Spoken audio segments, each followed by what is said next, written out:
الحمد لله وكفى والصلاة والسلام على عباده الذين اصطفى خصوصا على أفضلهم وخاتم النبيين محمد الأمين وعلى آله وصحبه أجمعين وبعد. We begin with Allah's blessed name. We praise Him and we glorify Him as He ought to be praised and glorified. And we pray for peace and for blessings on all His noble messengers, and in particular on the last of them all, the blessed Prophet Muhammad sallallahu ta'ala alayhi wa sallam. Brother Adam Ibrahim, Secretary General of the Research and Information Institute on Islam, here in Tamantun, Dr. Ismail in Malaysia, in Kuala Lumpur. Brothers and sisters in Islam, Assalamu alaikum wa rahmatullahi wa barakatuh. We meet at a very dangerous moment in our history and in the history of the world to address you on the subject of implications of a Zionist-Israeli attack on Iran, which now appears to be not only fairly certain, but also just around the corner. In the process of offering an explanation of the implications of such an attack, I would have to take recourse to Islamic eschatology to locate the implications of that attack in the larger framework of Islam's conception of Akhirul Zaman, because I am convinced that it is located precisely in that subject. In the process also of offering my analysis, I will have to offer opinions of mine. If a politician and a prime minister and a government official and a businessman and a carpenter and a taxi driver can offer opinions, why can't a scholar of Islam do the same thing? What's wrong with that? Provided, of course, that we recognize that only Allah does not make mistakes, number one. And number two, in my instance, I always insist that when I offer my opinion or my view on any subject, I insist that my audience should never accept my view unless and until you are convinced that it is correct. If you can offer me anything better than that, please tell me. I think I've reached the limit. So I should be allowed to offer my opinion and my views. I'm not a prophet. I don't have an angel or a jinn whispering into my ears. I'm offering you opinions based on analysis, and I have the right to do so. And those who warn people don't listen to Imran Hussein should be ashamed of themselves. Having said that, we say that Israel wants to attack Iran because Israel ultimately wants to rule the world. Because the Zionists want to rule the world. Because the Judeo-Christian Zionist European Alliance wants to deliver to the state of Israel the status of ruling state in the world. That's why we believe all these wars are taking place. But why does Israel want to rule the world? They said some 50, 60 years ago, and even then they were telling monstrous lies. So 9/11 was not the first lie. They said that all that we want to do is to create a Jewish homeland in the Holy Land, where Jews can live in safety and security. That's all we want to do. And we say that was a monstrous lie. What you wanted to do was to establish a Zionist state in the Holy Land, which would seek to impersonate Holy Israel, the holy state of Israel, that was established by Nabi Dawood alayhi salam, the Prophet David, and Nabi Sulaiman alayhi salam, the Prophet Solomon, and that this Zionist state of Israel would one day rule the world. That's what you wanted to do. And you want Israel to rule the world, so that one day, not too long from now incidentally, a man would stand up in Israel. Nabi Muhammad alayhi salatu wasalam described that man to us 1400 years ago or more. So if you're listening in Washington tonight, let's tell you what the Prophet said. And if you're listening in London and in Jerusalem tonight, let's tell you what Prophet Muhammad alayhi salatu wasalam said. He said that that man would be a Jew. He would be a young man. And so the end of history will witness young people taking over the world. He would be a powerfully built man. He would have curly hair. And he would declare,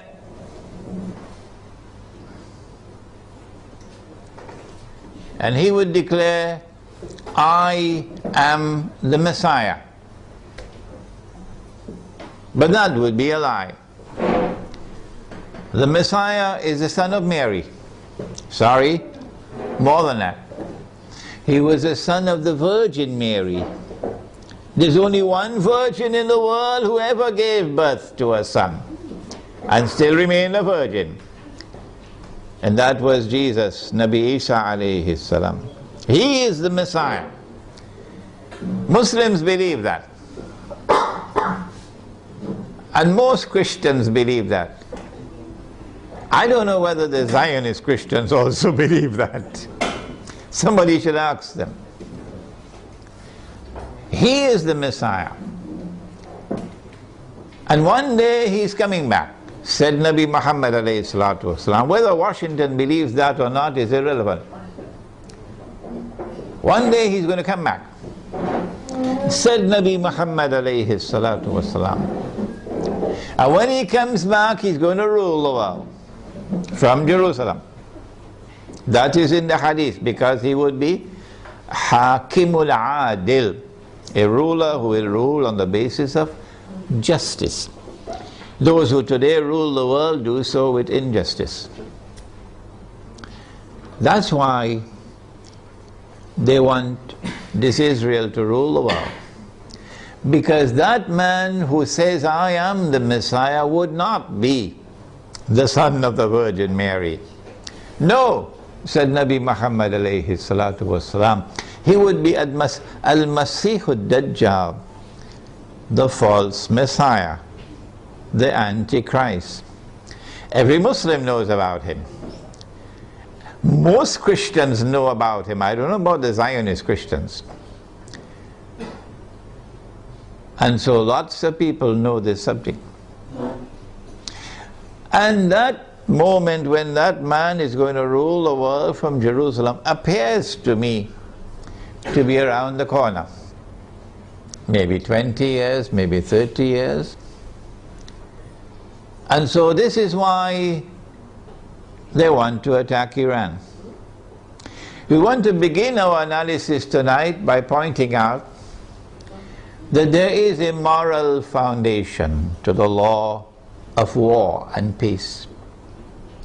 And that moral foundation is that you do not launch wars unless there is a just cause for it. Iran has not done anything. Iran has not attacked Israel.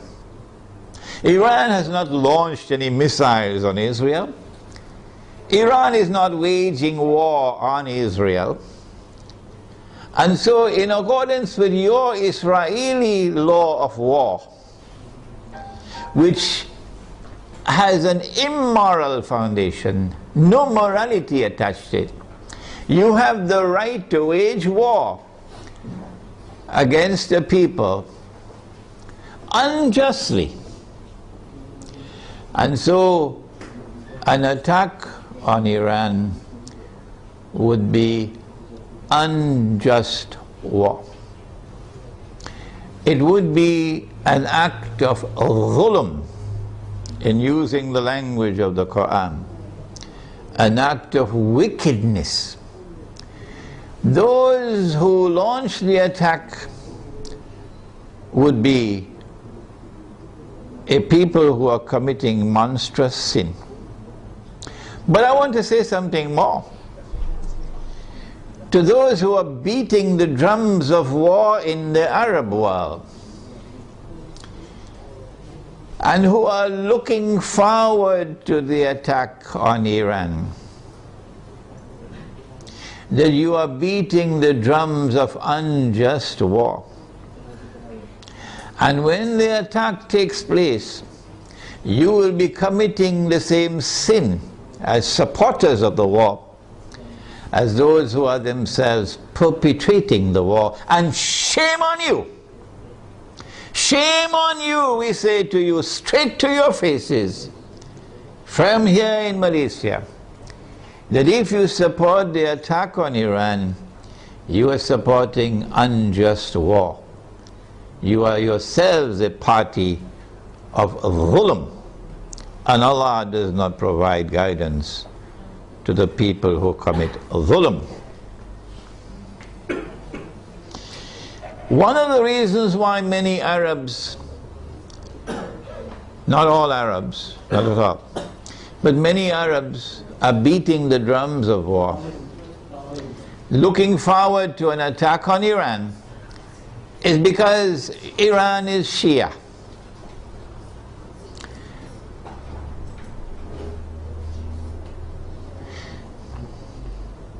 They hold the view that Shia are kuffar, and hence it is permissible to launch war on the kuffar, the disbelievers.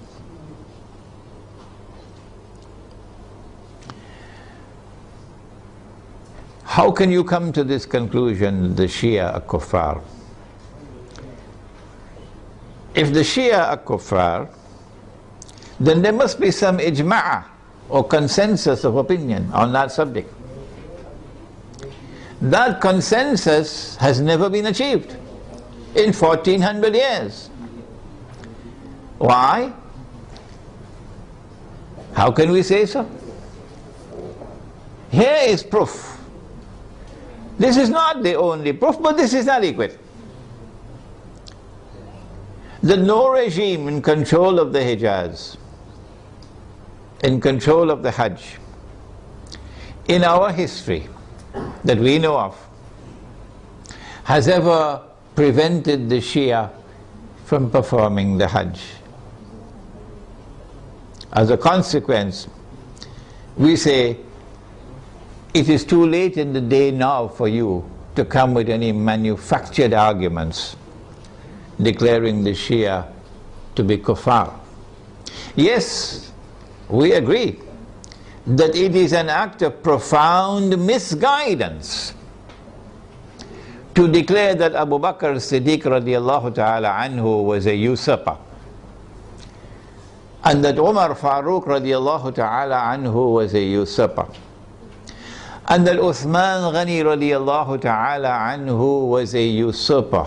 3 of the foremost companions of the Prophet alayhi salatu wasalam. It's a massive vote of no confidence in the Prophet himself alayhi salatu wasalam. And we say of those who insist that these 3 companions of the Prophet alayhi salatu wasalam were usurpers, we say you are profoundly misguided. But we never say that you are not Muslims. You still are our Muslim brothers. And so the argument that the Shia are kuffar and hence it is permissible to launch war on them is invalid. But secondly, does the religion of Islam say it is permissible to wage war on kuffar? Where did you learn your Islam from? Mars or Venus or Jupiter? Huh? This is the religion of Islam. Truth is from your Lord. فَمَنْ شَاءَ فَلْيُؤْمِنْ وَمَنْ شَاءَ فَلْيَكْفُرْ. Whosoever wishes is free to accept, and whosoever wishes is free to reject kufr. La ikraha fi din, says the Quran. There is no compulsion in matters of religion. And so you are not permitted in Islam to wage war against any people because they are kuffar. No. There is a version of Islam today which has emerged in the world, which seems to have originated in Saudi Arabia with Sheikh Muhammad Abdul Wahhab. It used to be called Wahhabi, it's now called Salafi, and I have students of mine who are Salafi, and they are my students, which can best be described as a Protestant version of Islam. Protestantism in the modern world is a conception of religion which reduces religion to texts, and which interprets texts literally.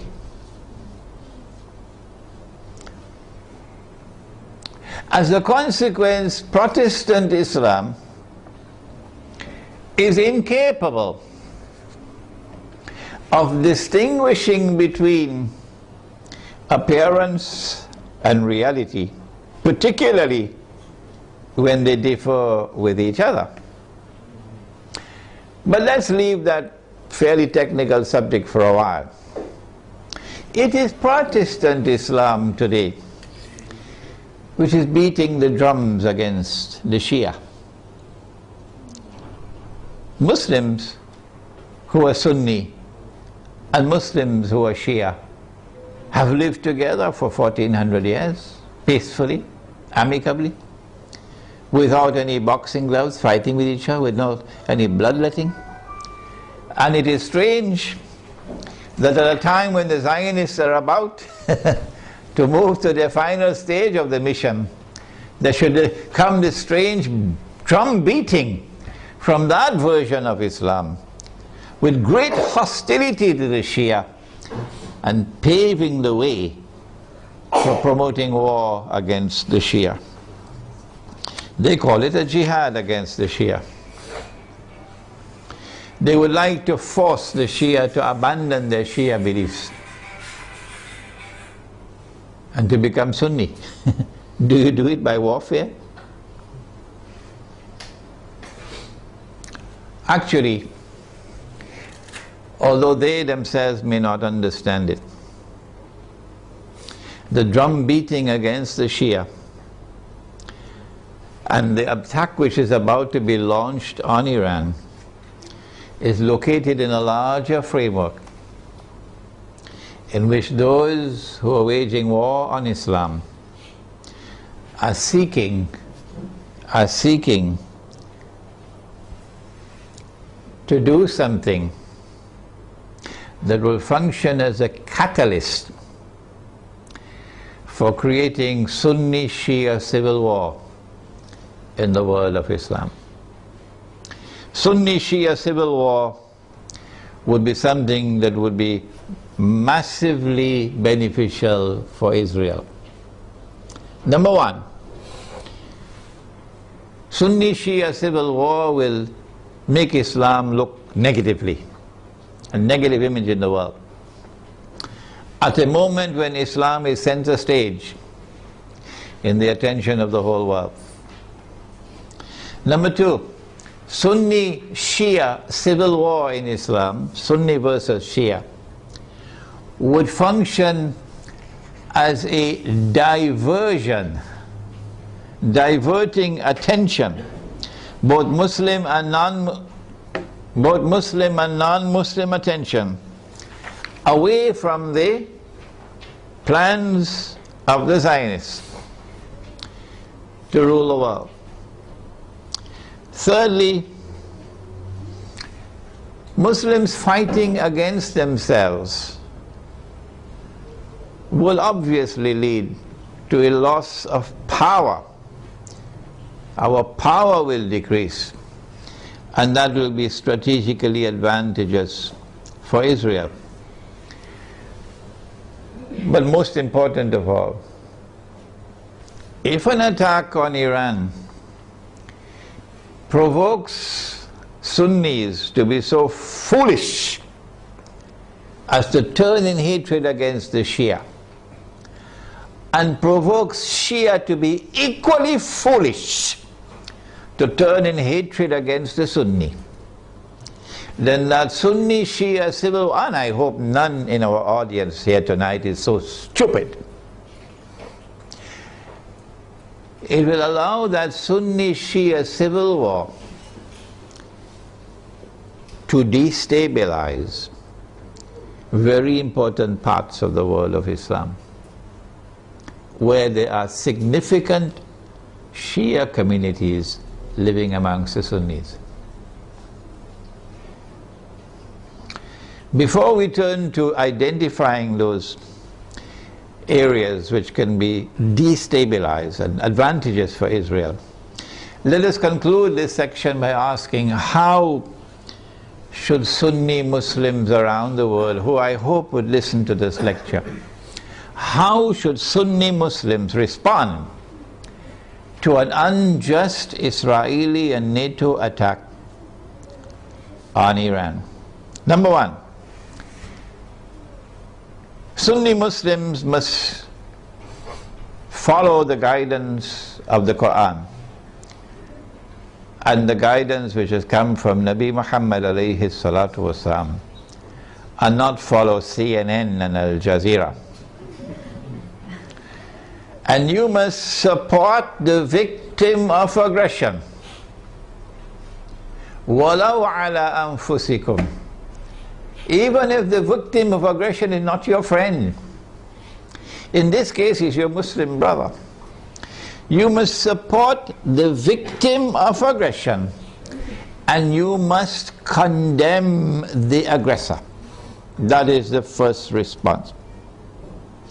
Iran will be a victim of aggression, and Israel will be an aggressor. How should Pakistan respond if Israel attacks Iran? And I hope the Pakistani people are listening. How should Egypt respond if Israel attacks Iran? Pakistani Muslims and Egyptian Muslims must ensure that they, the people, don't wait on the governments and don't wait on the armed forces. The people must respond by showing massive popular support for Iran as a victim of aggression, and must clearly condemn not only those who wage war on Iran, but also those who support those who are waging war on Iran, with particular reference to the government of Saudi Arabia. Number two,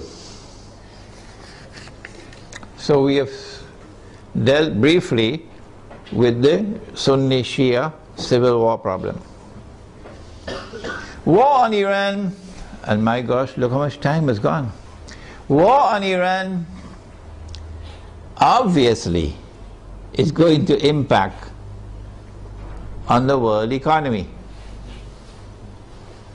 Number one, on the price of oil.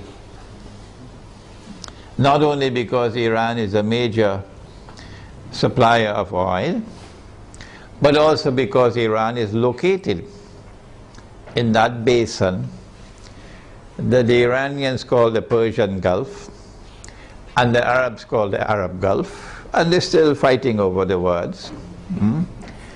This is the oil basin, and the river Euphrates enters into this basin. And Nabi Muhammad alayhi salatu wasalam told us 1400 years ago that the river Euphrates will uncover a mountain of gold. I suggest that you don't wait for the metal. I want to suggest to you that this is not a text to be understood literally. Protestant Islam is going to wait for a mountain of the metal. Let them wait. And we're not speaking disrespectfully of Protestant Islam. No, we're not speaking disrespectfully of the Salafis. Let me repeat it. I am not speaking disrespectfully of the Salafis, and I'm not speaking disrespectfully of their methodology of a literal interpretation of the text. All I'm saying is let them wait for the mountain of the metal. We interpret the text differently. And we say that mountain of gold is already here. And it's black gold. And it's oil. And the Prophet prophesied that they're going to fight over it. And in the end, 99 out of every 100 are going to be killed. Conventional wars don't kill 99 out of every 100. Conventional wars do not kill 99% of all combatants. This has to be nuclear war to kill 99% of all combatants. Okay? So the Persian Gulf or the Arab Gulf is waiting for nuclear attacks. The price of oil is going to shoot up because Iran can also block the Straits of Hormuz. You see, our Iranian territory on this side and Oman on that side. It's not difficult for Iran to block the Straits of Hormuz and disrupt the passage of oil tankers. So we can anticipate fairly confidently that the price of oil is going to escalate dramatically once the attack takes place. And the American government knows that. And that's why the American government does not want Iran to be attacked. Because the American government knows, and the Federal Reserve knows, and the bankers also know that the US dollar is going to collapse. It will not survive an Israeli attack on Iran with the price of oil shooting up through the roof. And if the US dollar collapses, of course, they're going to have to demonetize the US dollar. It will no longer be legal tender. They have to have something in place. They probably already have something to replace it, but at a fraction of its previous value. The American economy is going to collapse. Large numbers of white Americans are going to lose their wealth. And many of them are going to be listening to this lecture. There's going to be chaos in the United States when the economy collapses. There can be riots in the United States, and they're already anticipating that. And so an attack on Iran would lead to economic, financial, and monetary consequences that will be disastrous for the US economy. Israel wants to become the new ruling state in the world. And for that you have to go to my book. Would someone kindly give me a copy of Jerusalem in the Quran? You have to go to my book Jerusalem in the Quran for the Islamic eschatology. The Dajjal, when he's released, on earth will live for 40 days. The Prophet said, one day like a year, one day like a month, one day like a week, and all the rest of his days like your days. We said a day like a year, and Britain became the ruling state in the world. And the world experienced what they call Pax Britannica. It wasn't Pax at all, it was only war. And then came a day like a month over here, and the United States of America replaced Britain as the next ruling state in the world. And Pax Britannica was replaced with Pax Americana. And the British sterling pound was replaced by the US dollar. And we said, this is our opinion, that a day like a year came to an end and was replaced by a day like a month. This is the first time in our history that this hadith was interpreted this way. And now we are saying that a day like a month is coming to an end and a day like a week is commencing. And so there has to be a passage from the United States to a third ruling state. And 10 years ago when this book was published, we said the third ruling state is Israel. Israel wants to become the third ruling state. For Israel to become the third ruling state, the United States has to collapse. And so this is going to be the collapse of the economy. Not just the US economy, but more than that. With the dramatic rise in the price of oil, you're going to have a significant rise in the cost of living around the world. Transportation costs are going to escalate. Food prices are going to escalate. Energy prices will rise. And this is also going to affect the prices of manufactured goods. The poor of the world will sink as soon as Israel attacks Iran into greater poverty and in some cases destitution. In Yemen now, they can't afford to buy the cooking gas with which to cook. The middle class around the world will sink into poverty. And when there are so many poor, the majority of mankind in poverty, it's going to be easier.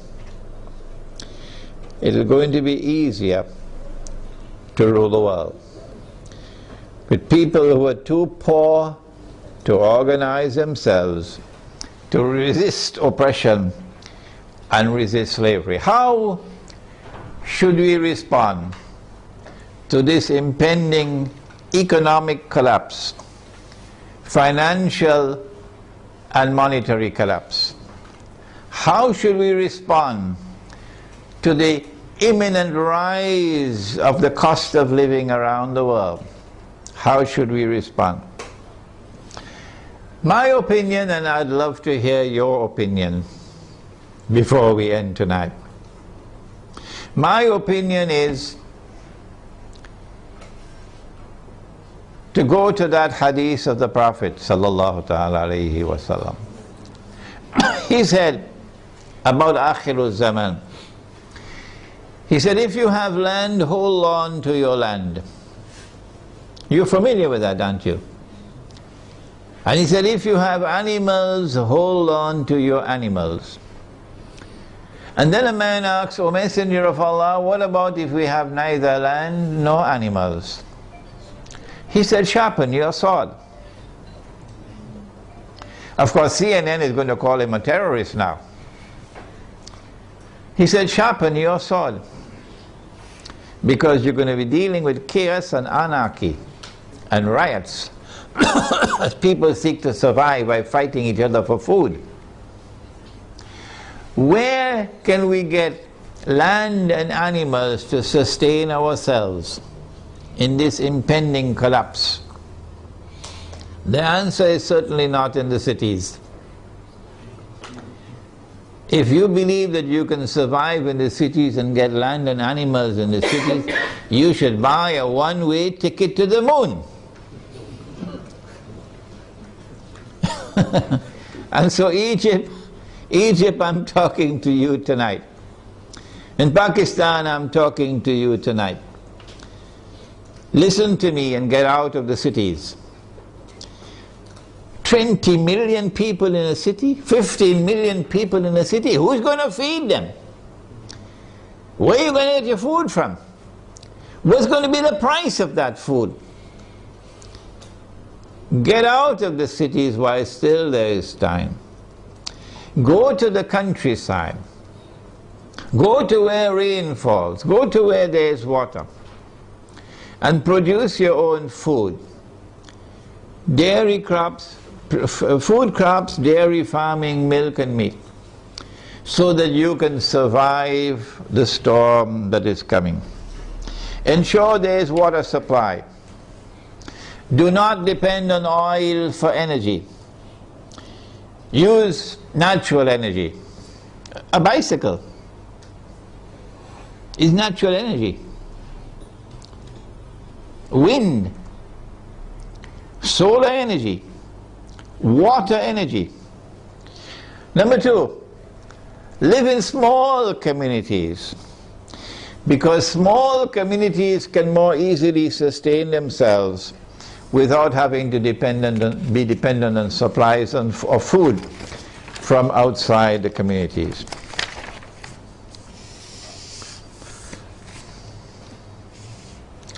We now return to Pakistan.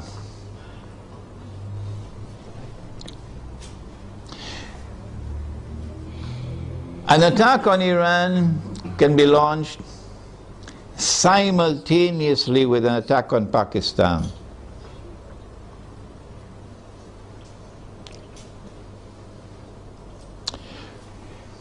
The purpose would be to eliminate Pakistan from the nuclear club. But we've been saying this for 10 years now. When the attack on America took place in September 2001, we produced a booklet 2 months later, a Muslim response to the attack on America. That booklet is on my website.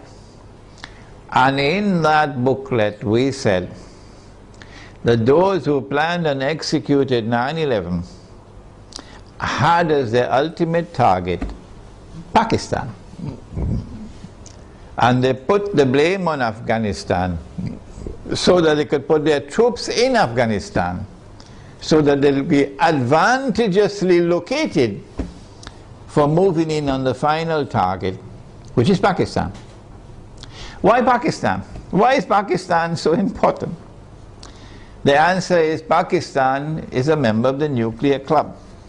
It is the only Muslim country which possesses nuclear weapons. And according to the Bible of the Zionists, no Muslim country must be able to defend itself. The Zionist Bible says that no Muslim country must have nuclear weapons. But the Zionist Bible says Israel can have as many nuclear weapons as it wants. And Israel should be able to also use its nuclear weapons according to their moral law. And because Pakistan has nuclear weapons, Pakistan has to be denuclearized. Their strategy for denuclearizing Pakistan appeared to me 10 years ago to be to try to so destabilize Pakistan that there may be civil war in Pakistan, and then use that civil war as an excuse that we have to save the world from a nuclear holocaust. We have to save the world from nuclear weapons landing in the hands of terrorists. And so we have a mission. For the sake of mankind, we have to attack and invade Pakistan and destroy the nuclear plants in Pakistan and destroy the nuclear weapons in Pakistan, and also break up Pakistan into bits and pieces so it can never rise again. When that happens, of course, we must have a Zionist friend to take over and control all the pieces. And it is time for Muslims around the world to recognize, including Muslims in Iran, that Israel's most strategic partner, most strategic ally in the world today, after the United States, is India, with Saudi Arabia neck and neck behind India.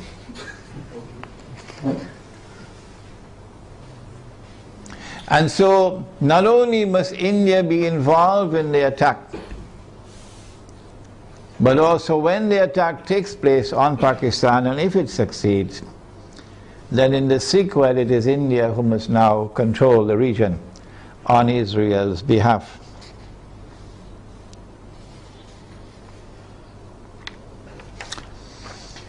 An attack on Pakistan, a successful attack on Pakistan, and the denuclearization of Pakistan and the breakup of Pakistan into bits and pieces will impact upon Muslims in the whole of that subcontinent in such a way as to bring about a state of demoralization and despair, and send shock waves to Muslims in the rest of the world. That one of the largest Muslim communities around the world, in India, Pakistan and Bangladesh, have now come under the foot of Hindu India.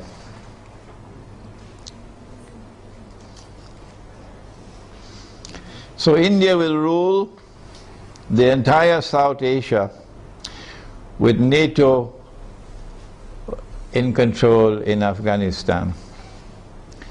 What should Pakistan do at a time like this late hour? Perhaps it's already too late for Pakistan to do anything, because those who have controlled Pakistan politically and those who have been in control of the Pakistan armed forces have distinguished themselves with their stupidity. And I have to use a harsh language. I'm so sorry to use this harsh language against them.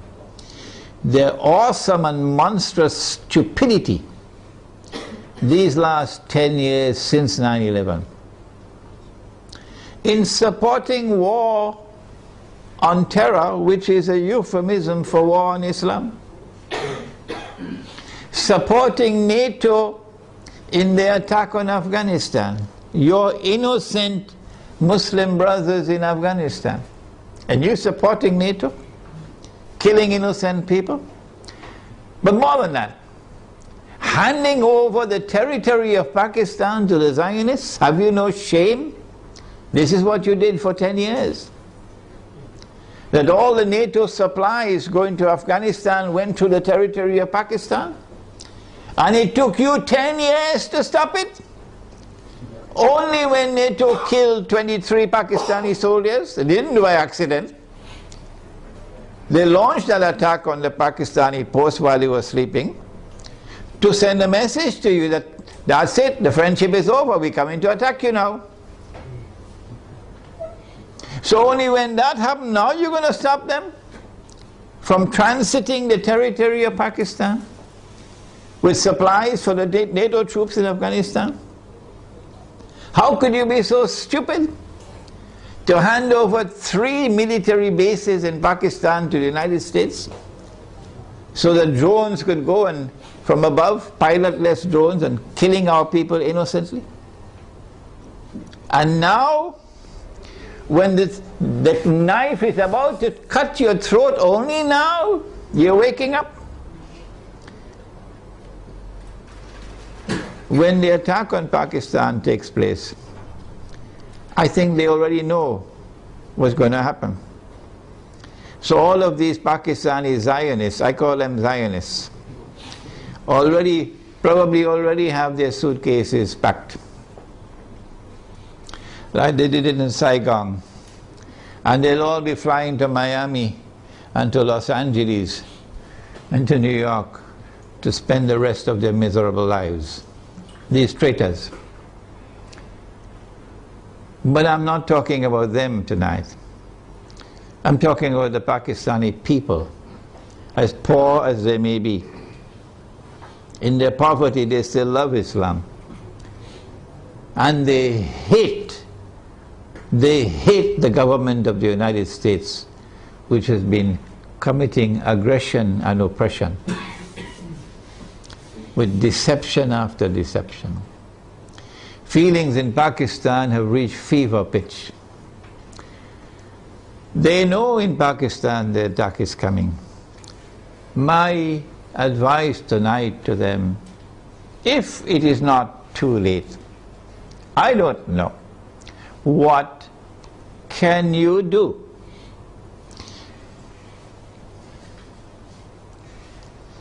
My answer is, if you are to win Allah's help, you got to put your house in order. You got to abandon those who are fighting over sectarian issues. Stay away from them. Get away from these people. Deobandi versus Barelvi. This sect against that sect. Treat these people as though they are people who have to be cast aside. Don't keep their company. And try to bring once again, the fraternity of Islam. That these are all brothers and sisters in Islam, one people. Identify yourself as a Muslim.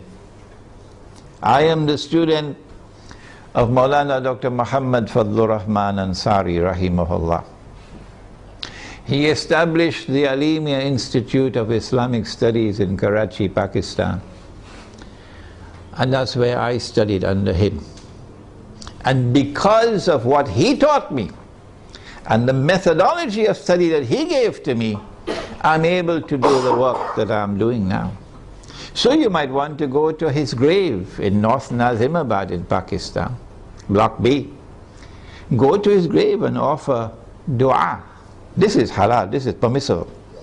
To offer dua that Allah might forgive him his sins and grant him nur in his grave and grant him Jannah. Ameen. Maulana Fadlur Rahman Ansari rahimahullah never joined in this sectarian warfare in Pakistan. Never. And he established the Alimi Institute as a non-sectarian institute.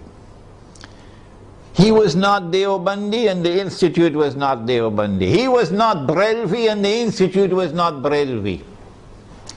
Let me repeat that to those who are now controlling the institute, where I studied and where I was once the principal.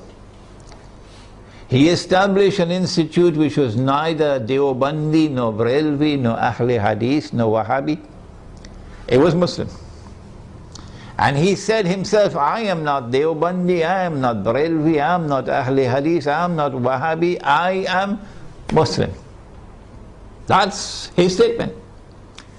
And that's the way out for Pakistan today. To get out of this cancer of sectarian warfare. Number two, Allah made riba haram. Pakistan is miserably poor today because of riba. The paper that you're using as money in Pakistan, the rupee, is bogus, it's fraudulent, it's utterly haram, and it's a vehicle of riba. Your ulama in Pakistan have not been able to recognize that all these years. Go look for those scholars of Islam in Pakistan who can recognize that paper to be bogus and fraudulent and haram, who can recognize so-called Islamic banking to be delivering riba through the back door, who can recognize that membership in the United Nations organization and submission to the Charter of the UN is a recipe to slavery, who can recognize that membership in the International Monetary Fund, which prohibits the use of gold as money, is a recipe for slavery. Look for such scholars of Islam and follow them. And also for the people of Pakistan, get out of the cities, go to the countryside, and seek to produce your own food to sustain yourselves in a tomorrow that is coming that's going to be horrible. Let us now turn to implications for the United States of America. As soon as Israel attacks Iran, and my opinion is that Israel is not going to attempt to deliver a knockout blow.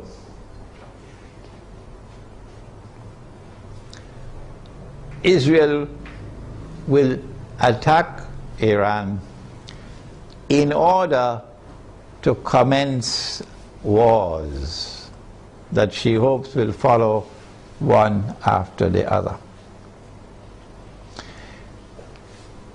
As soon as Israel attacks Iran, the first implication is that Iran is going to attack Iraq. And Iran is strategically poised, advantageously poised, to attack the United States in Iraq. As soon as Iran is attacked, Shias around the world are going to respond with solidarity with Iran.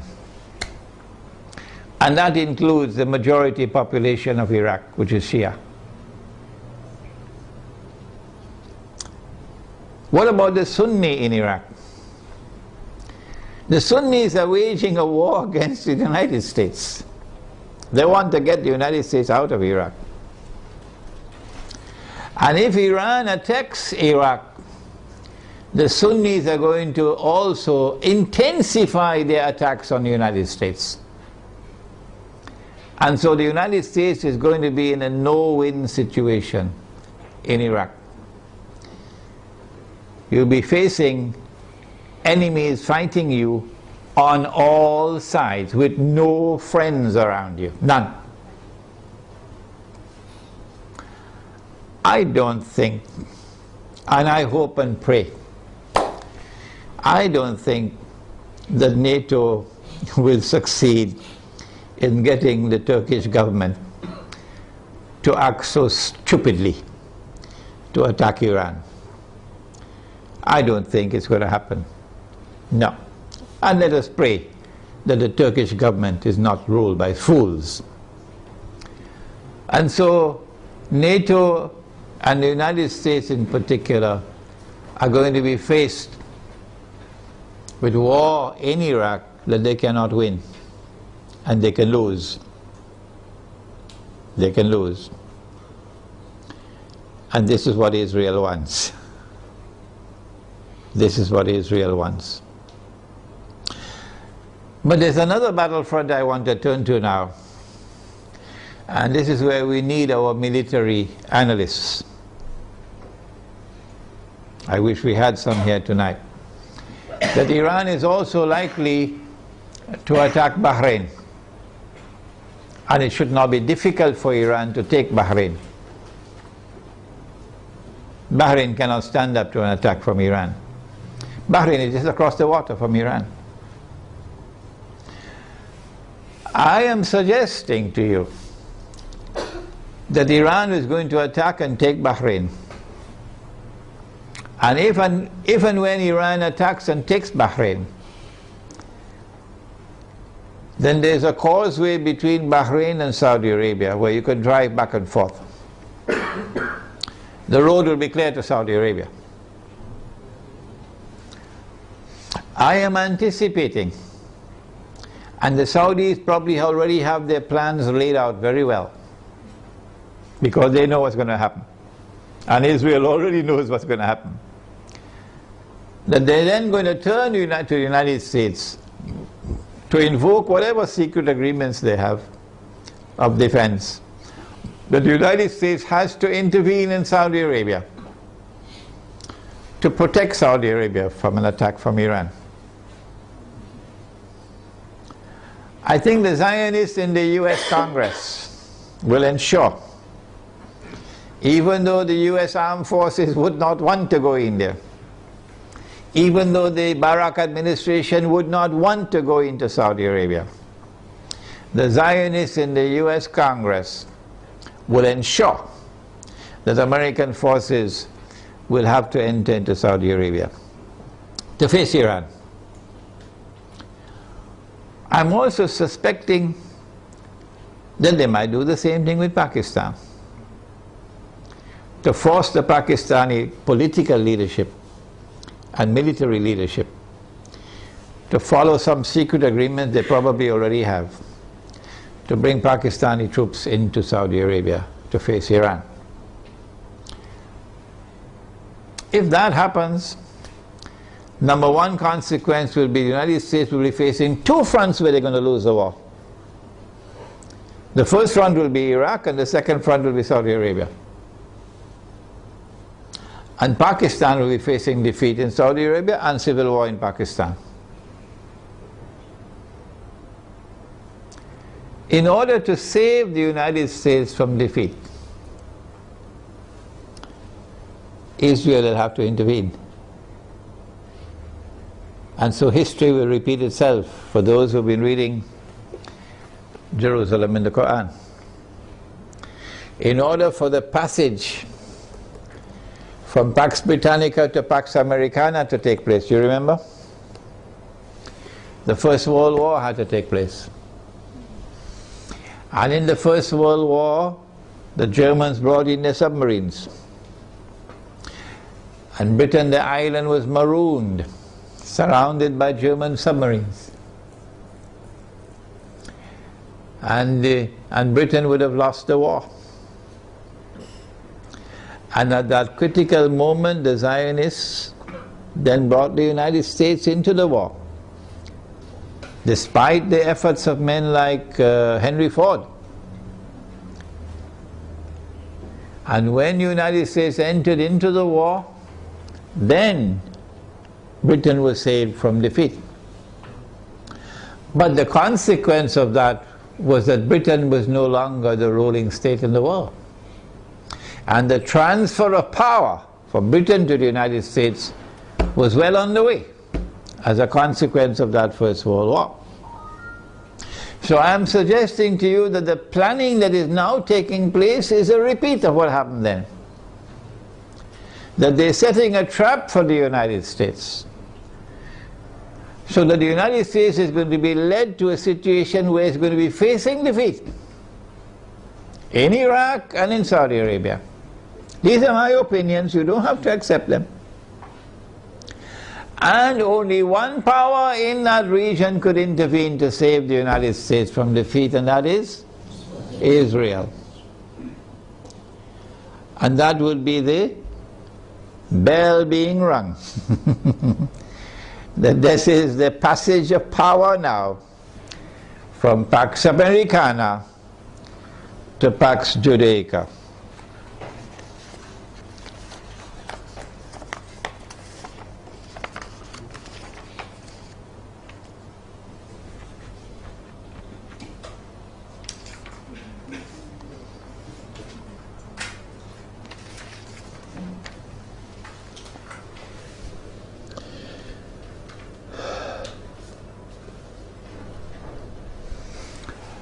This is the Islamic eschatological dimension to the analysis that a day which is like a month will now be coming to an end.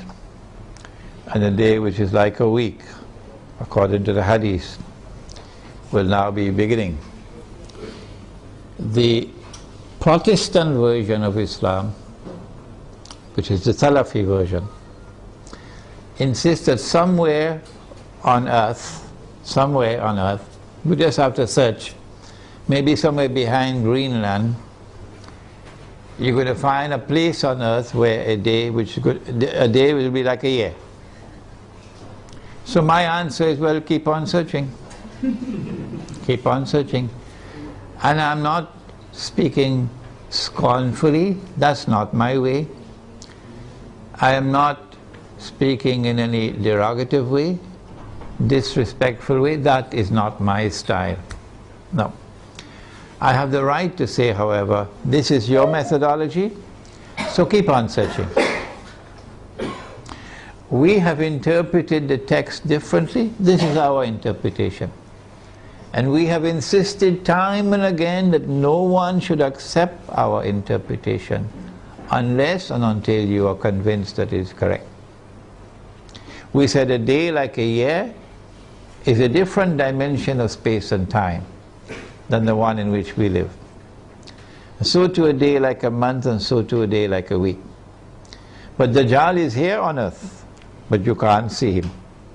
Only when a day which is like a week comes to an end, after Israel has ruled the world for a day which is like a week, only then would Dajjal appear in our world as a human being, as a young man, powerfully built, curly hair and so on, to rule the world from Jerusalem. And so our Islamic eschatological analysis is that the United States is being led with a controlled demolition of the US dollar, not happening by accident. A controlled demolition of the US economy is not happening by accident. And a trap being set for the United States militarily, so that the United States will can no longer be recognized as the ruling state in the world, and Israel can replace them. I want to end now by turning to two actors, and we thank Allah that He created both Gog and Magog. If He had created Gog alone, we would have been in a lot of trouble now. But He created both Gog and Magog. And He gave both the Gog and Magog the power that none can fight them except Allah Himself. So if Gog and Magog turn against each other, they'll destroy each other, wouldn't they? If you do not understand the subject, I have a book at the back entitled An Islamic View of Gog and Magog in the Modern World. And again, as usual, the Salafis are rejecting that book. Imran Hussein is misguided. I think that for Russia and for China, an Israeli attack on Iran, particularly if it involves the use of nuclear weapons, would be recognized as a threshold being crossed. That so long as you did not cross that threshold, Russia and China were prepared to go along and continue. In the Security Council of the United Nations, for example, cooperating and collaborating where possible in managing the affairs of the world. But once you cross that threshold, the implication for Russia and China is that you have crossed the point of no return. And that an attack on Iran is now going to inevitably lead to world war.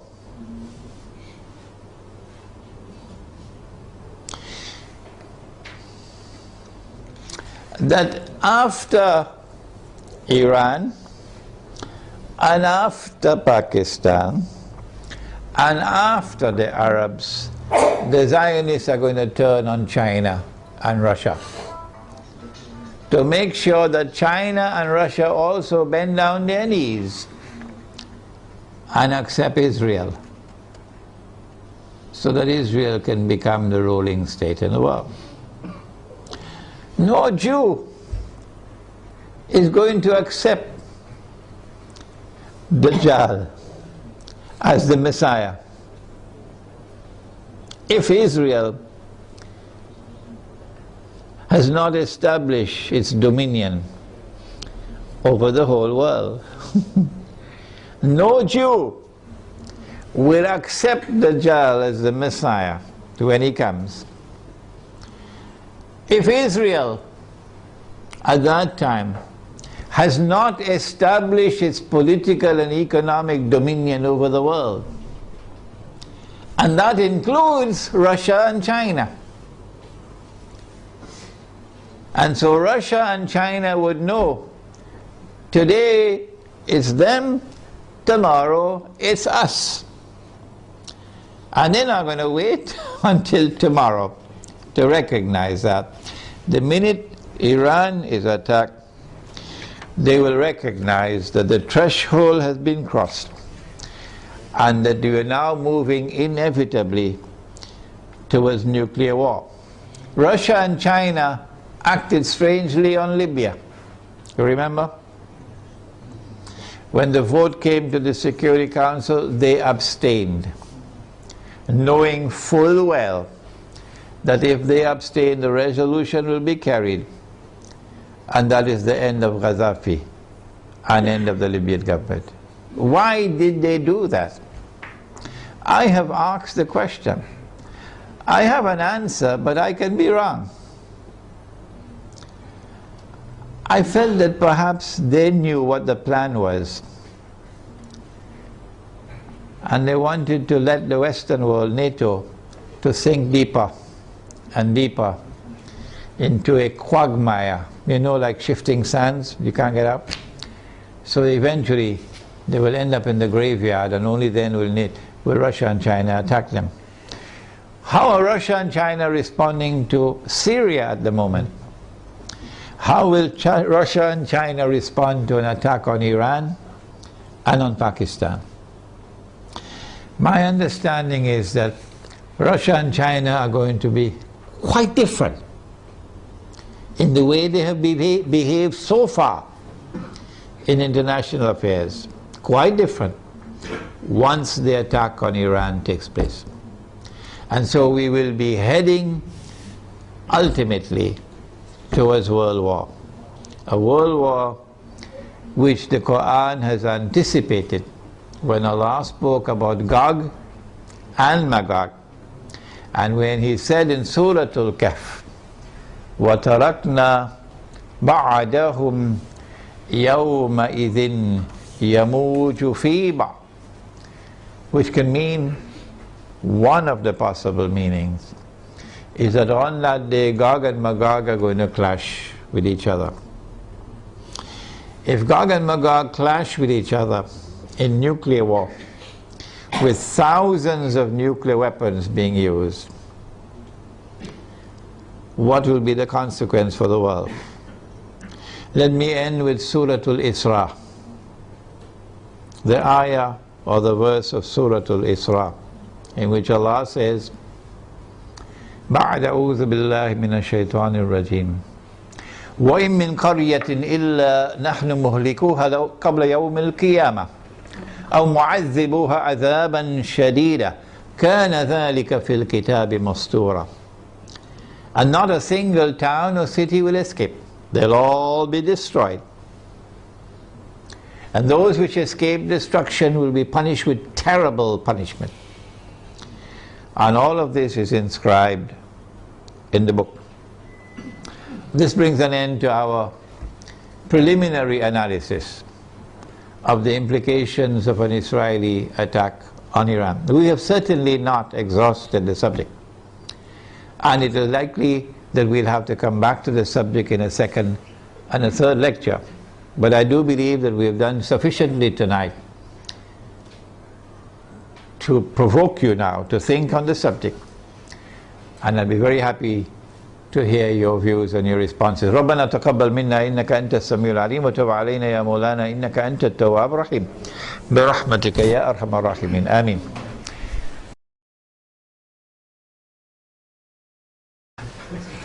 The question is, how do I view the response of the Pakistan Armed Forces now when the curtain is about to be drawn and NATO has already sent, by Federal Express, they sent a message to Pakistan, we're coming for you now. That's the message when they kill the soldiers, huh? We're coming for you now. And now, now the Pakistan Armed Forces, because now of course it's too late to do anything else, they say, okay, we will not allow NATO to transit Pakistan. And we're going to take back this base that we gave you so you could kill the people in Afghanistan. And you have 15 days to vacate the base. No, I'm not impressed. I'm not impressed. I think a lot of the generals have tickets to Miami because they know that they're going to be lynched. I hope they're listening to me, because the Pakistani people love Islam. And the Pakistani people are very, very angry with those who have betrayed them and betrayed Pakistan and betrayed the Ummah. Flying first class to Washington anytime Washington calls them for consultation. So I'm not impressed at all. People who have betrayed Allah and His Messenger, and now at the last moment, now you're trying to save face. I'm not impressed. But the overwhelming majority of the soldiers in the Pakistan Armed Forces love Islam, and they're going to fight as faithful and courageous Muslims. That I have no doubt about. It is the command which stinks. It is the command, the political and military command, that I call Zionists. And they're on their way out as soon as Pakistan is attacked. They're finished. They're going to fly to Miami and leave Pakistan to the true Pakistanis. So I'm not impressed. The Muslims in India, of course, are going to be in a much worse situation once Pakistan is attacked. The Muslims in Bangladesh are going to be in a worse situation because of the attack on their morale. They will be demoralized. And it is a function of Islamic scholars to deliver guidance and leadership. And the scholars of Islam are fighting each other over popcorn. Fighting with each other over popcorn. And attacking me because I declare myself to be a Muslim. Who? He's only a Muslim? He's neither fish nor fowl? Who is he? He has no Aqidah? That's now the attack on me. Yeah. Well, let them continue with the attacks. Go ahead.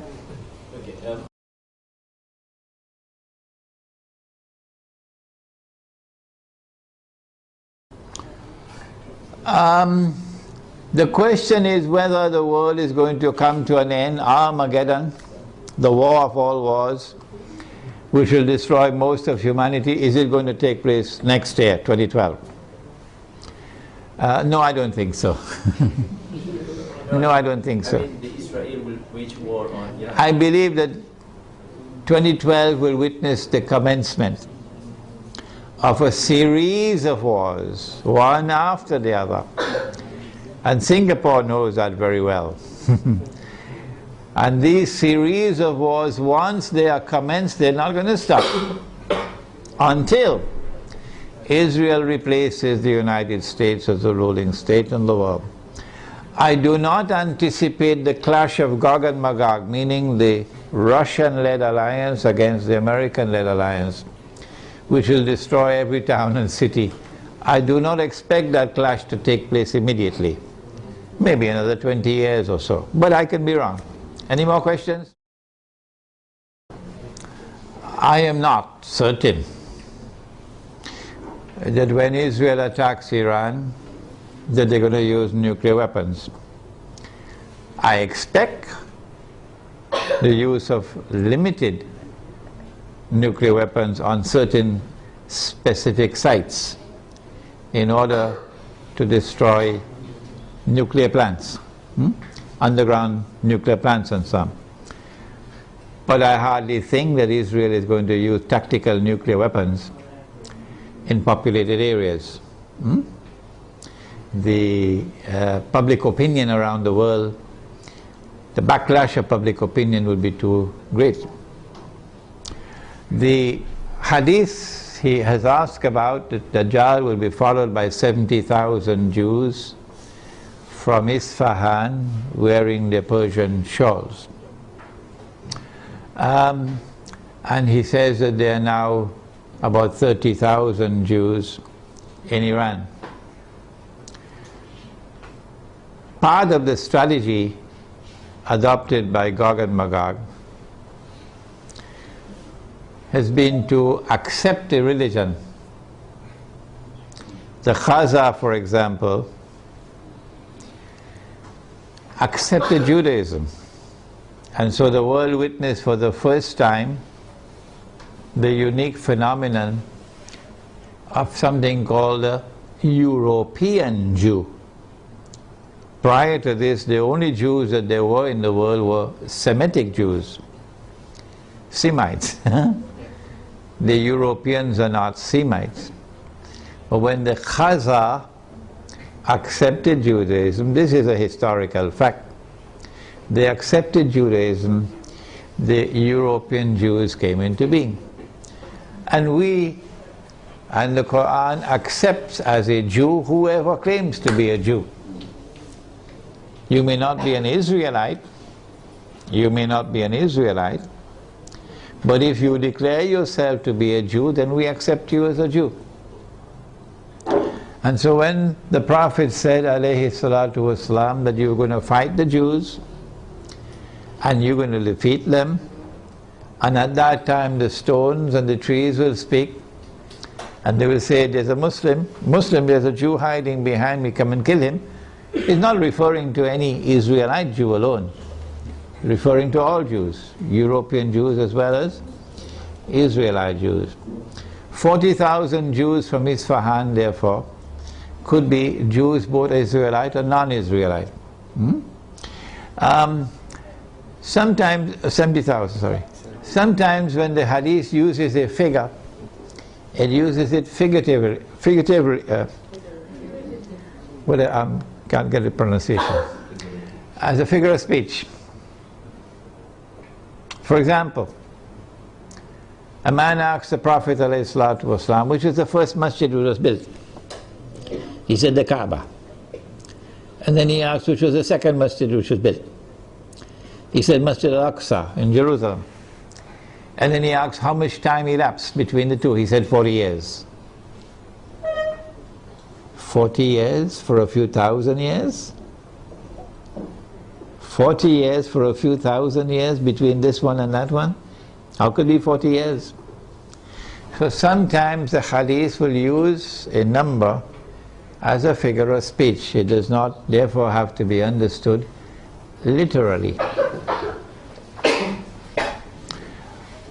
One of the reasons for the attack on Iran, this question now allows me to expand my analysis, is because the Zionists want to get rid of the present government in Iran. You can choose to believe what you want, but I accept that the present government of Iran is sincere in its opposition to Israel and its support of the Palestinians. You can choose to believe what you want, that's your business. This is my opinion. My view is that one of the reasons for the attack on Iran would be to bring about regime change in Iran. The present regime in Iran is not a militantly Shia regime waging Shia-Sunni sectarian war. No. The present regime in Iran is willing to establish fraternal ties with Sunnis. Yes, they do not permit any Sunni masjid to be established in Iran. So Sunnis in Iran do not have Salatul Jummah, they have to go to the masjid under the Shia control. And that, of course, is something we don't agree with. But that's not a cause for taking up guns and fighting them. No. So I understand that the government in Iran at this time is a government which is prepared to try to establish Shia-Sunni solidarity. This is my view. And this is something inimical to Zionist interests. The Zionists would like to direct the Shia world in a direction of confrontation with Sunnis. And for that, you need to have regime change in Iran. And if they succeed in that regime change by attacking Iran, they will want a new regime to emerge in Iran, which will be militantly sectarian and facilitate the emergence of a civil war between Shia and Sunni. At that time, if this succeeds, then I believe we'll see the fulfillment of this hadith about Dajjal being followed by 70,000 Jews from Isfahan wearing their Persian shawls. Any more questions?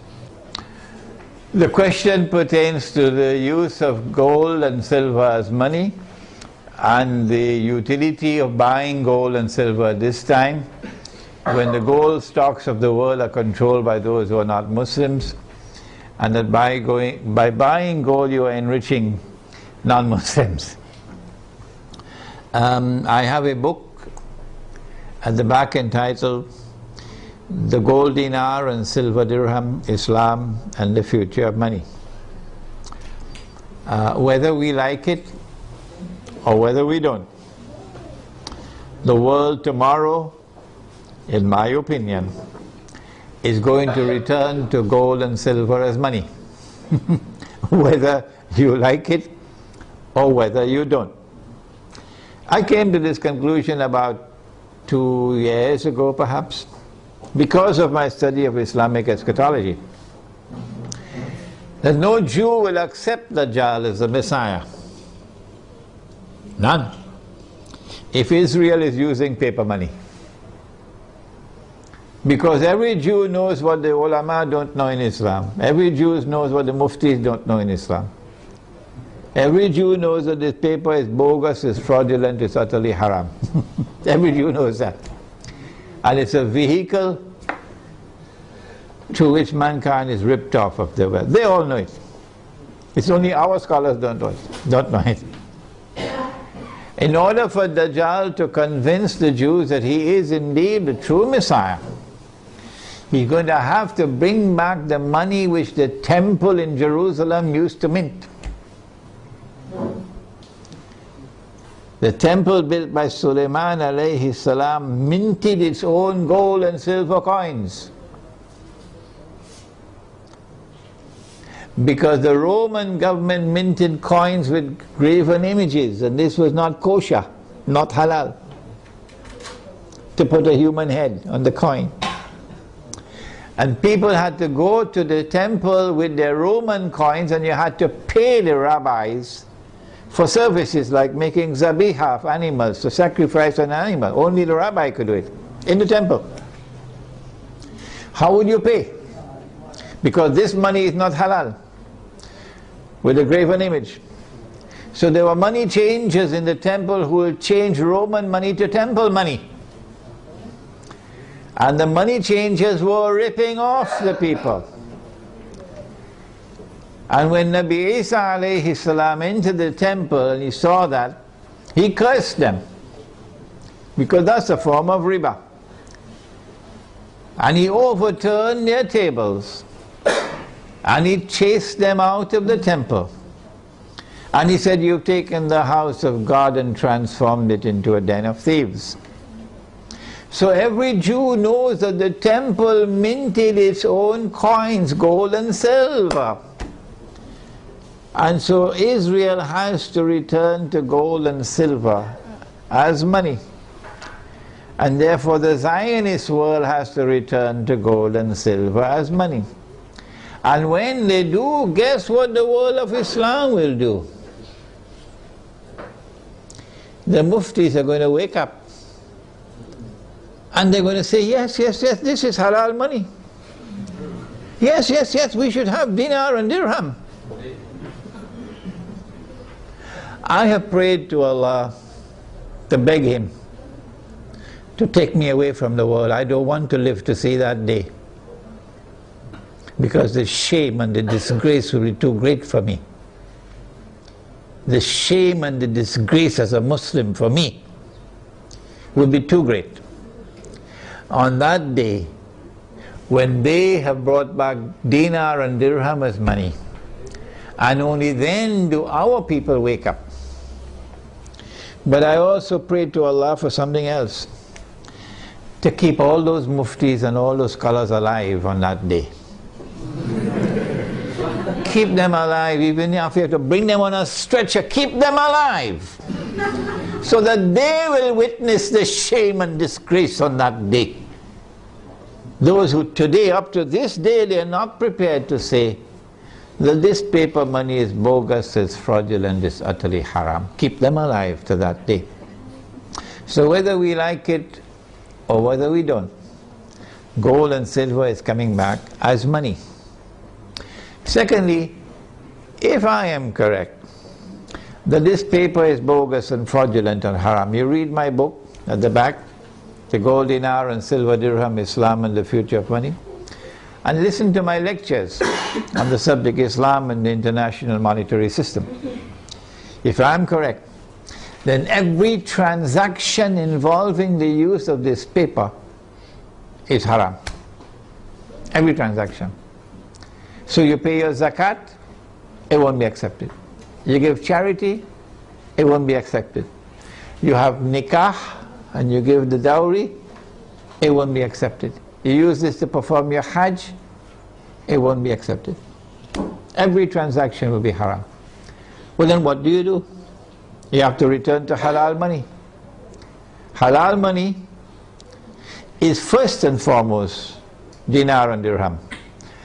In the event that dinar and dirham are in short supply in a market, then halal money would be commodities of food consumption, which are in abundant supply in the market, which have a shelf life, and which has intrinsic value created by Allah Himself.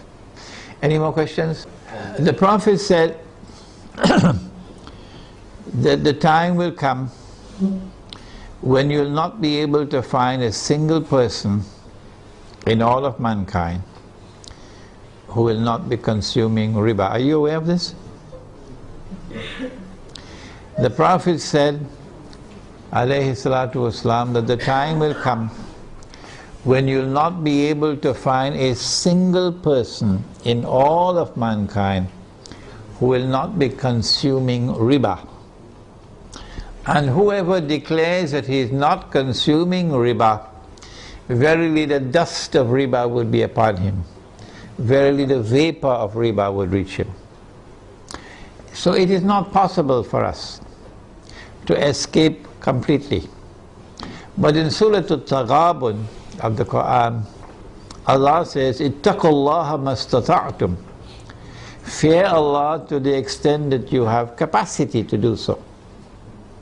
What we are doing is advising and also preparing the way to establish communities. I have here in this audience students of mine who are working on it even as I speak, right here in Malaysia, to build communities in the countryside, Muslim villages, which will use dinar and dirham as money for buying and selling. And in those communities you will not use the paper money. At least this is an effort to respond. If you have a better way, tell us, show it to us. We are not convinced that you can do this in downtown KLCC. We are, on the contrary, convinced that you can do it in the countryside. And once you make that effort, then Allah can help you. Okay? So, even when you build such a community in the countryside, and 90% of all your transactions are halal, you will still have to market your produce. People who are coming from outside to buy, or you buying things from outside, there will still be interaction with the outside world. And that interaction will be involving electronic money. Tomorrow paper will be gone. Okay? So let us agree on this position, that we are obliged to make the best effort. Any more questions? The question is about the euro and the fact that the euro is in trouble. Before the euro was created, put together, you had individual currencies in Europe. Okay? And you still have them, but they're now linked together. If the euro collapses, then you return to what you had before. The German mark by itself, the Italian lira by itself, the sterling pound by itself, the French franc existing by themselves, separate from each other. You just go back to where you were before.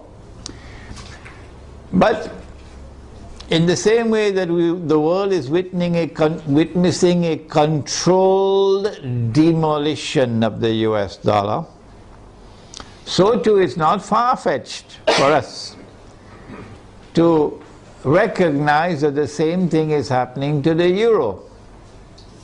That this is international banking at work, okay, reorganizing the world in such a way that electronic money will replace paper money, and the banking system will take control of the money system in the world. Governments will no longer have control over money.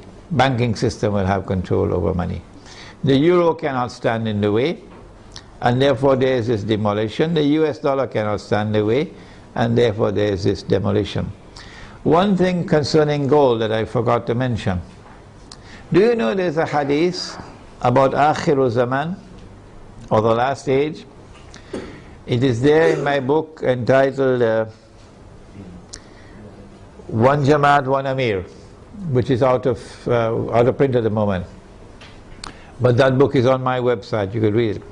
The hadith is there that in the last age, in Akhiru Zaman, the earth will vomit from its liver columns of gold and silver.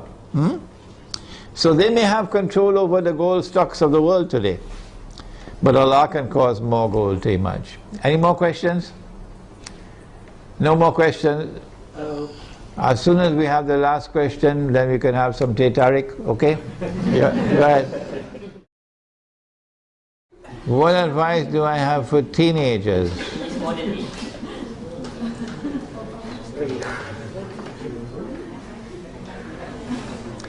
He said that Dajjal will be a young man. A young man. And I said, based on that hadith, that tomorrow the young people are going to rule the world. Today, when I buy some, I don't know whether you've ever heard the word. It's a word that is very strange in my vocabulary. I never heard it before, 10 years ago. Something called top up. Top up. Yeah, top up. Yeah. So when I buy this strange thing called top up, I have to ask the fellow to put in the money for me, because I don't know how to do it, and I'm really not interested in learning how to do it. If you make the mistake of sending me a text message, you'll wait a couple of years to get a reply. Because I don't know how to send text messages, and I don't want to learn to make sense. I do not want to learn. I have enough misery in my life answering 100 emails every day. Why should I make my life more miserable? With text messages. The young people are the ones who are going to be technologically literate. And all the people will behave the way I'm behaving. So young people are going to rule the world and run the world tomorrow, as the world becomes more technologically interlinked. So young people have a strategic role to play in the world which is now coming into being. Because at that stage of youth it is easier for them to learn these things of technology. But Surah Al-Kahf of the Quran has delivered to us a very important guideline. And that is that the ones who will show the greatest understanding of Dajjal, the quickest understanding of Dajjal, and the ones who will display the best backbone. You know they had backbones made out of iron and steel, and you know there are also backbones made out of recycled paper. You know that? So the ones who are going to demonstrate the greatest backbone for resisting the oppressor are the young ones. This is in Surah Al-Kahf of the Quran, the story of the young men in the cave. And this has been my experience, that the ones who show the greatest resistance to my message that I deliver are the elders, and the ones who are flocking to me and longing to learn from me and insisting they're going to come to Malaysia, they're going to come to KL, whether I like it or not, they're coming to study with me, are the young ones. Some of them 15 years of age, 16, 17 years of age. And they're going to be listening to this lecture. And they show sharpness of understanding, and their parents are opposing them. And so, I believe being young, and if your heart is not corrupted with pornography, which is around the corner, being young, and if you do not corrupt yourselves in sexual promiscuity and destroy your inner light, being young and your heart being guided in the right path, then tomorrow for you there is a glorious day ahead, because you're the ones who are going to take the flag. You're the ones who are going to carry the flag of Islam tomorrow. And that's what the story of young men in the cave. Do please read my book, Surah Al-Kahf and the Modern Age. Last question. I can't remember when last I used the word Taliban. No. I refer to the authentic Islamic resistance.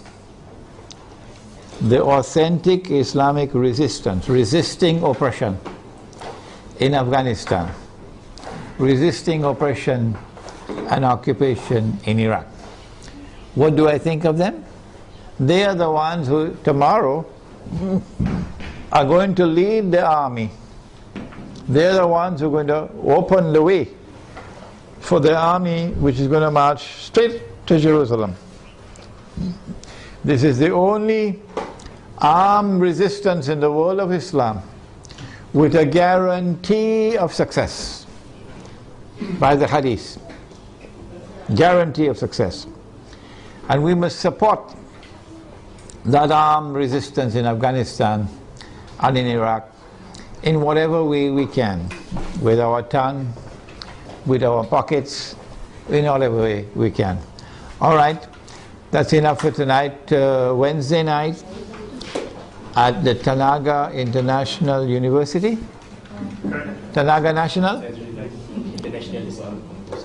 No. Tanaga National. At the Tanaga National University in Bangi.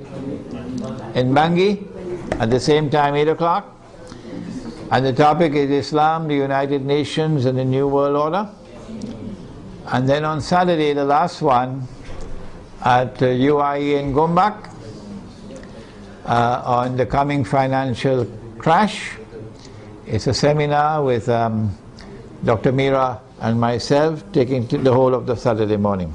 ربنا تقبل منا إنك أنت السميع العليم وتب علينا يا مولانا إنك أنت التواب الرحيم اللهم أنت السلام ومنك السلام تبارك ربنا وتعاليت يا ذا الجلال والإكرام اللهم أرنا الحق حقا وارزقنا اتباعه وأرنا الباطل باطلا وارزقنا اجتنابه اللهم أرنا الأشياء كما هي اللهم إنك عفو كريم تحب العفو فاعف عنا يا كريم اللهم إنا نعوذ بك من عذاب القبر ومن عذاب النار ونعوذ بك من فتنة المحيا والممات ومن فتنة المسيح الدجال وصلى الله تعالى على خير خلقه محمد وعلى آله وعلى أصحابه أجمعين برحمتك يا أرحم الراحمين آمين. إلهي لست للفردوس أعلى ولا أقوى على نار الجحيم الله فهب لي توبة واغفر ذنوبي فإنك غافر الذنب العظيم إلهي لست للفردوس أعلى ولا أقوى على نار الجحيم الله فهب لي توبة واغفر ذنوبي فإنك غافر الذنب العظيم Tuhanku aku tidak layak untuk syurgamu tetapi aku tidak pula sanggup menanggung siksa nerakamu dari itu kurniakanlah ampunan kepadaku ampunkanlah dosaku sesungguhnya engkaulah pengampun dosa-dosa besar Tuhanku aku tidak layak untuk syurgamu tetapi aku tidak pula sanggup menanggung siksa nerakamu dari itu kurniakanlah ampunan kepadaku ampunkanlah dosaku sesungguhnya engkaulah pengampun dosa-dosa besar Ilahi lastu lil firdausi a'la wala aqwa ala naril jahim Allah fahab li tawbatan waghfir dhunubi fa innaka ghafiru dhanbil azim ilahi lastu lil firdausi a'la wala aqwa ala naril jahim Allah fahab li